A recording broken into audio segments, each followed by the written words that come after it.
फिर से आप सभी को प्रभु यीशु मसीह के नाम से जय मसीह की। और परमेश्वर ने आज हमें एक नया दिन दिखाया और आज रविवार का दिन है। परमेश्वर ने की उपासना और आज जगह जगह कलीसिया में आराधना, परमेश्वर की आराधना चल रहा है।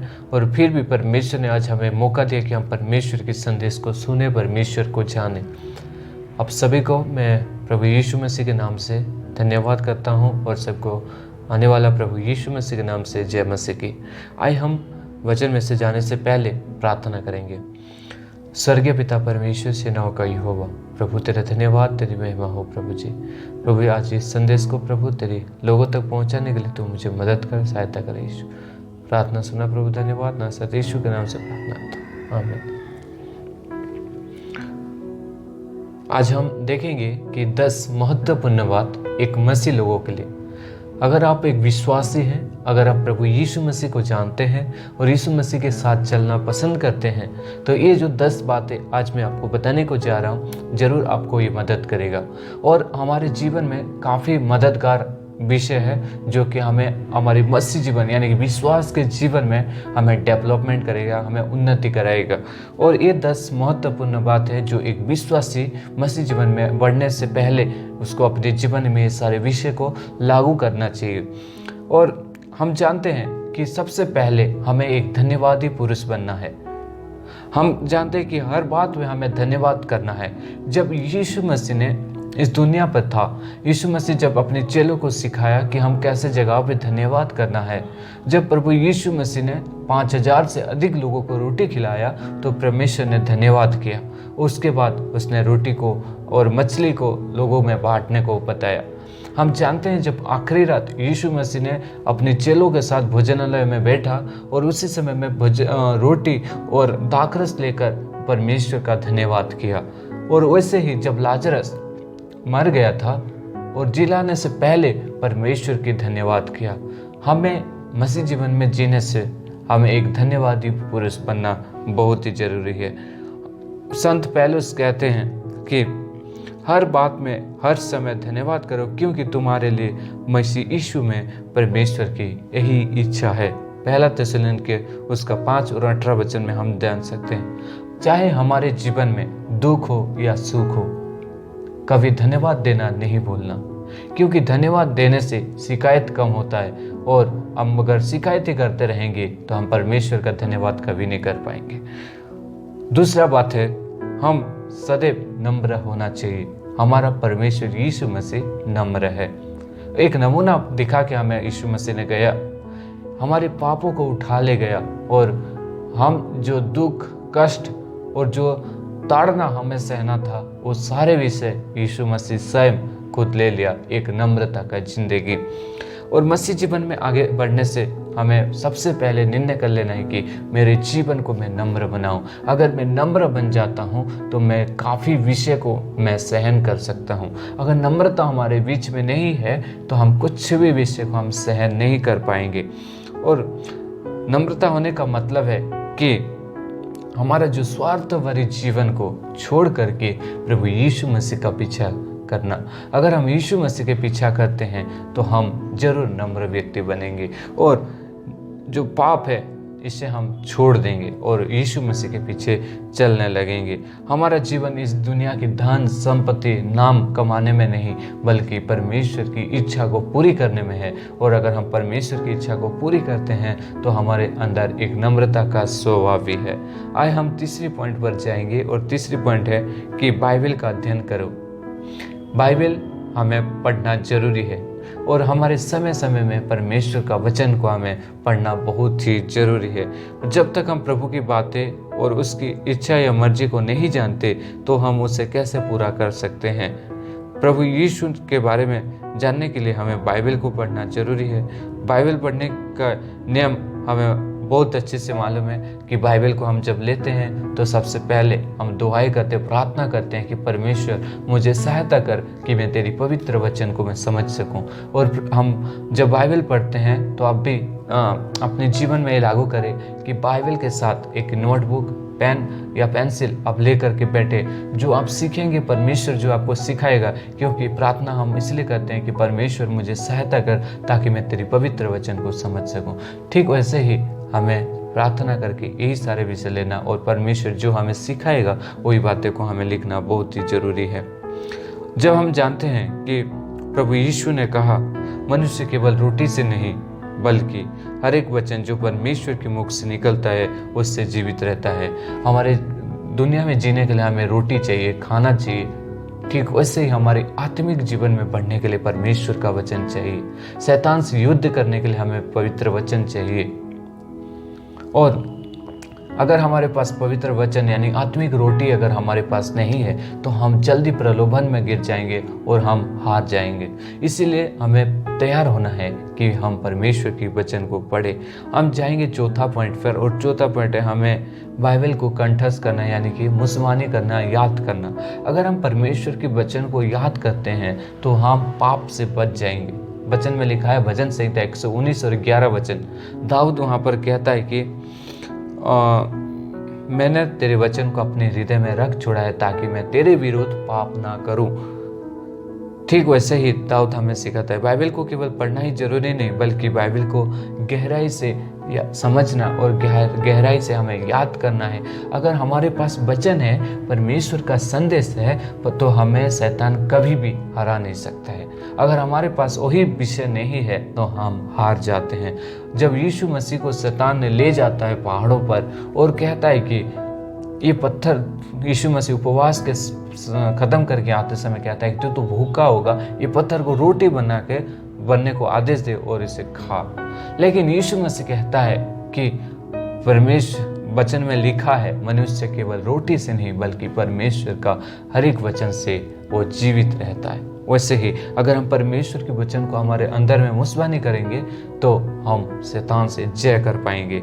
और आए हम 5वें नंबर पॉइंट पर आते हैं। हमें हर दूसरे की सेवा करना चाहिए जैसा यीशु मसीह ने किया। यीशु मसीह एक महान राजा है, यीशु मसीह हमारा सृष्टिकर्ता परमेश्वर है, परंतु फिर भी एक नम्रता हुआ, हमें आदर्श बना, हमें सिखाया अगर हम परमेश्वर का लोग हैं, यीशु मसीह का भक्त है तो हमें कैसा दूसरे का सेवा करना है। आजकल हम देखते हैं कि सेवा करने से हम बहुत पीछे हट जाते हैं। हम सोचते हैं कि एक गरीब व्यक्ति को मैं क्यों पूछूं, आज हमारा स्टैंडर्ड को हम देखते हैं। लेकिन यीशु मसीह एक राजा होने के बावजूद भी एक मछली पकड़ने वाला का पैर को धोया, एक चुंगी लेने वाला का पैर को धोया। ठीक वैसे ही आज भी हमें हमारी नम्रता के साथ हमें परमेश्वर की सेवा करना है। अगर हम परमेश्वर से प्रार्थना करें और मांगे कि प्रभु मुझे इस क्षेत्र में सेवा करना चाहिए, मुझे कैसे लोगों के पास सेवा करना चाहिए, मैं कैसे लोगों के साथ रहकर प्रभु तेरी सेवकाई को कर सकता हूँ, परमेश्वर से प्रार्थना करें, परमेश्वर आपको जरूर बताएंगे। जो दूसरे की खेती को सींचता है उसकी खेती भी सींची जाएगी, और जो हम यहाँ पर कमाएंगे उसका प्रतिफल हमें स्वर्ग में मिलेगा। आए हम 6 नंबर की पॉइंट पर जाते हैं। हमें प्रार्थना करने वाला बनना है, विश्वास की प्रार्थना। गिड़गिड़ाहट की प्रार्थना कोई ज़रूरत नहीं, हमें विश्वास की प्रार्थना बहुत ही इम्पोर्टेंट है। अगर हम प्रार्थना करते हैं, विश्वास की प्रार्थना इस धारा की सबसे बड़ी सामर्थ्य है। प्रभु यीशु का जीवन एक प्रार्थना का जीवन था, जो सुबह उठकर प्रार्थना करते थे और शाम को प्रार्थना करते थे। वो अपने 12 प्रेरित को चुनाव करने से पहले प्रार्थना की। वह कई बार हम जानते हैं कि पूरी रात बिता देते थे प्रार्थना में। एक बार चेलों ने आकर यीशु से कहा, प्रभु हमें प्रार्थना करना सिखा। चेलों ने यीशु को चमत्कार करते देखा, पानी को द्राक्षरस में बदलते हुए देखा और पानी के ऊपर चलते हुए देखा, मुर्दे को जीवित करते हुए देखा, लेकिन किसी ने भी उन चमत्कार कैसे करते हैं वो सिखाने को नहीं मांगा। लेकिन वो जानते थे कि यीशु प्रार्थना का योद्धा है, इसीलिए उसने प्रार्थना करना सीखना चाहा। वैसे ही आज भी हम परमेश्वर से सीखना है कि हमें कैसा प्रार्थना करना चाहिए, कैसा प्रार्थना में हमें बलवंत बनना चाहिए। और प्रार्थना का एक योद्धा यानी कि विश्वास की प्रार्थना का योद्धा ही सब कुछ संभव कर सकता है। और आए हम 7 नंबर का पॉइंट में जाएंगे, और हमें अपने आप का इनकार करना होगा, यानी कि क्रूस उठाकर चलना बहुत ही अवश्य है। अपने आप का इनकार करने का मतलब है जो बातें आपको अपनी ओर खींचता है या ये संसार की बातें को प्रति हमें मन लगाने को हमें प्रेरित करता है, रोज अपना क्रूस उठाना, उस सारे विषय को छोड़ करके यीशु के पीछे आना। हमारा शरीर पाप और अंधकार की ओर भागता है, रोज घमंड और क्रोध और नाना प्रकार की अभिलाषाओं की ओर जाता है, लेकिन हमें रोज क्रूस को उठाकर अर्थात अपनी बुलाहट को स्मरण करते हुए प्रभु यीशु के पीछे चलना है। अगर इस सारे विषय को अगर हम करते हैं तो हम अपना क्रूस उठाकर चलते हैं। और आइए हम 8 नंबर की पॉइंट पर जाएंगे और 8 नंबर का पॉइंट है प्रभु को देने वाला बनना, यानी कि दशमांश। हमारा संपूर्ण जीवन प्रभु की ओर से दिया हुआ है। परमेश्वर की हमारी कुछ भी विषय का जरूरत नहीं, लेकिन जो कुछ हमारा है वो प्रभु की ओर से दिया हुआ है। बाइबल कहती है ये पृथ्वी और जो कुछ इसमें है सब कुछ प्रभु का है। जब हम प्रभु को अपनी कमाई के दशमांश भाग प्रभु की सेवा हेतु देते हैं, उसे दशमांश कहा जाता है। देने के द्वारा हम प्रभु की आशीष भी पाते हैं और इस रीति से हम स्वयं को स्मरण दिलाते हैं कि हमारा भरोसा धन पर नहीं बल्कि परमेश्वर पर है। इस तरह से परमेश्वर हमारे लिए स्वर्ग के झरखे को खोलकर आशीष की वर्षा करते हैं। अगर हम इसके लिए अगर दशमांश के बारे में आपको और भी डिटेल्स जानना है तो आप मलाकी उसका 3 अध्याय और 10 वचन से लेकर आप पढ़ सकते हैं। परमेश्वर आपको जरूर इसमें से मदद करेंगे। आइए हम 9 नंबर की पॉइंट पर जाते हैं। हम दूसरे को मन बोला बढ़ाने वाला यानी कि उत्साहित करने वाला बनना चाहिए। मसीह जीवन में ये बहुत इंपॉर्टेंट है कि अगर आप मसीह को जान चुके हैं, अगर परख करके आप चाक चुका है कि मसीह कैसा है, तो दूसरे को प्रोत्साहित करना चाहिए। अगर आपके कलीसिया में कोई विश्वास के जीवन में नीचे जा रहा है, वो कहता है कि मेरी प्रार्थना तो प्रभु नहीं सुन रहा है, वो नीचे जा रहा है, उसे उत्साहित करिए, उसे परमेश्वर के भवन में फिर से दोबारा लेकर आइए। यही है मसीह जीवन। अगर हम उसे उत्साहित करते हैं, हमारा परमेश्वर सबसे बड़ा उत्साहित करने वाला प्रभु है। बाइबल में परमेश्वर हर एक को प्रोत्साहित करते थे। परमेश्वर ने यहोशू से कहा, कमर बांध, दृढ़ हो जा। रोने वाले भविष्य को यिर्मयाह से कहा, मत डर, तो लड़का ही है। परमेश्वर का वचन हमेशा लोगों को जीवन में उत्साहित भरता है। वैसे ही हमारे जीवन में भी परमेश्वर उत्साहित करता है। हमारा प्रभु यीशु मसीह टिमटिमाती बातें को नहीं बुझाता, उसी प्रकार एक विश्वासी होने के नाते मसीह जीवन में हमें भी सदैव लोगों को मनोबल की बढ़ाने वाला और उत्साहित दिलाने वाला हमेशा बनना चाहिए। अगर हमारे भाई गिर जा रहा है, उसे हमें उठाना चाहिए। अगर वो चाहता है कि मैं कलीसिया नहीं जाना चाहता, प्रोत्साहित करिए। अगर वो चाहता है कि प्रार्थना नहीं करने के लिए, तो उसे प्रोत्साहित करिए और जरूर डेवलपमेंट करेगा परमेश्वर में। आइए हम आखिर बात और 10 नंबर के पॉइंट पर जाते हैं। हमें अपनी गलतियों को मानने वाला और लोगों को क्षमा करने वाला बनना है। प्रभु यीशु ने कहा, यदि तुम दूसरे की गलतियों को क्षमा करोगे तो तुम्हारा स्वर्गीय पिता तुम्हें भी क्षमा करेगा। यदि हमने कई गलती तो हो जाते हैं और क्षमा मांग लेते हैं, तो हमारा प्रभु परमेश्वर जो धर्मी है कि वो हमारे पापों को क्षमा करे। इसके लिए आप एक वचन को पढ़ सकते हैं, 1 यूहन्ना उसके 1 अध्याय और 9 वचन को आप पढ़े तो वहाँ पर से आप जान सकते हैं।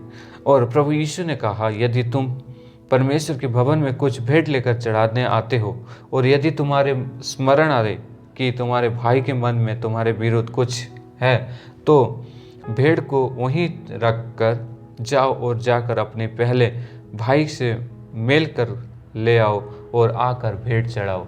दोस्तों, जब हमारे जीवन में अगर कष्ट है, हमारे जीवन में अगर पाप भरा हुआ है, हमारे भाई के प्रति, माँ के प्रति, अपने पापा के प्रति, अपने पड़ोसी के प्रति अगर मेरे अंदर में कुटिलता भरा हुआ है, अगर मेरे अंदर में उसके लिए गुस्सा में भरा हुआ है या उसके लिए मैं बहुत मतलब कि मेरे उसको क्षमा नहीं कर पा रहा हूँ और परमेश्वर के भवन में अगर आ रहे हैं तो हम पाप कर रहे हैं, तो इससे पहले हम जाकर उससे माफ़ी मांगे और परमेश्वर से कहे कि प्रभु मैं तेरे भवन में आया हूँ।